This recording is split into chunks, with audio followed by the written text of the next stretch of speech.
फरवरी 2022 की ठंडी रात थी। आसमान में बादल थे, लेकिन चांद कभी कभी बादलों के बीच से झांककर सड़क पर हल्की सी रोशनी बिखेर देता था। ओडिशा के कालाहांडी जिले की वह सड़क दिन में जितनी शांत लगती है, रात में उतनी ही डरावनी हो जाती है।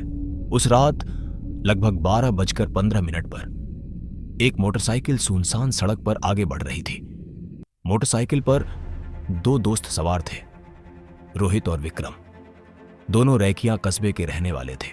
छोटा सा कस्बा जहां शाम होते ही बाजार बंद हो जाते हैं और रात में सिर्फ कुत्तों के भौंकने की आवाजें सुनाई देती हैं।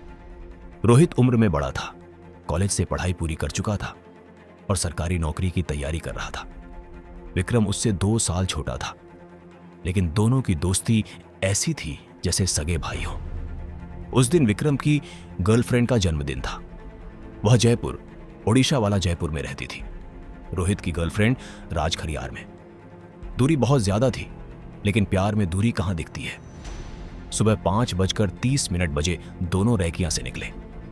दिन भर सफर, मुलाकातें, हंसी मजाक। शाम ढलते ढलते सब कुछ ठीक लग रहा था, लेकिन असली कहानी तो रात से शुरू होनी थी। शाम 8:30 बजे तक वे जयपुर पहुंच चुके थे। विक्रम की मुलाकात हुई, लेकिन तभी उसके ऑफिस से फोन आ गया। कल सुबह 9 बजे तक रिपोर्ट ठीक नहीं की तो नौकरी चली जाएगी। रोहित ने मना किया। रात का रास्ता सही नहीं है, जंगल पड़ता है। लेकिन मजबूरी जीत गई। रात 9 बजे दोनों ने घर लौटने का फैसला किया। जयपुर से निकलने के करीब 10 किलोमीटर बाद एक छोटा सा ढाबा दिखा। चारों ओर जंगल, सन्नाटा। वहां एक ट्रक ड्राइवर बैठा था। जब उसने सुना कि ये लोग रैकियां जा रहे हैं तो उसका चेहरा उतर गया। बेटा, रात में उस रास्ते से मत जाओ, हम ड्राइवर भी उस रोड से बचते हैं। रोहित ने पूछा, क्यों? ड्राइवर ने बस इतना कहा, हर बात बताने लायक नहीं होती। थोड़ी देर बाद भवानीपटना के पास पुलिस की पीसीआर वैन मिली। जैसे ही रैकिया का नाम लिया, सभी पुलिस वाले एक दूसरे का मुंह देखने लगे। आईडी, आधार, बाइक, सबकी फोटो ली गई। अगर कुछ हो जाए तो हमें पता रहे कि तुम कौन थे। यह शब्द सुनकर दोनों की रूह कांप गई। नरला के आगे घना जंगल शुरू हुआ। अचानक तेज बारिश। विक्रम बोला, रुको, मुझे बाथरूम जाना है।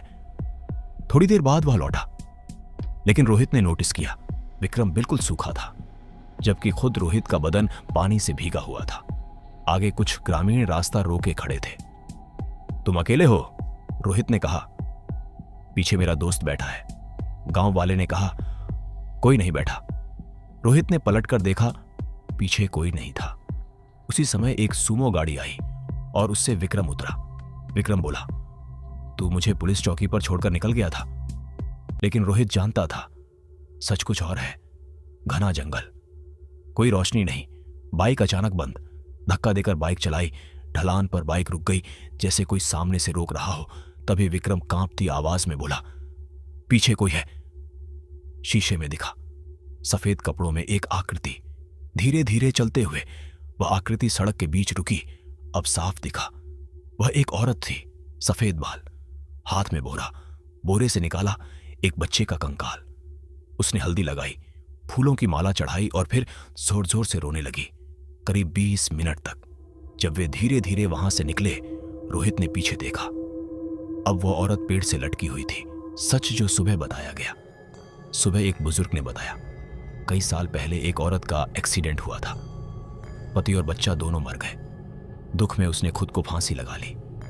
तब से उसकी आत्मा रात में लोगों को भटकाती है। जो बाइक से उतरता है वापस नहीं लौटता। रोहित और विक्रम बच गए, लेकिन आज भी रैकिया के उस जंगल में रात के समय कोई सफेद साया लोगों को पुकारता है।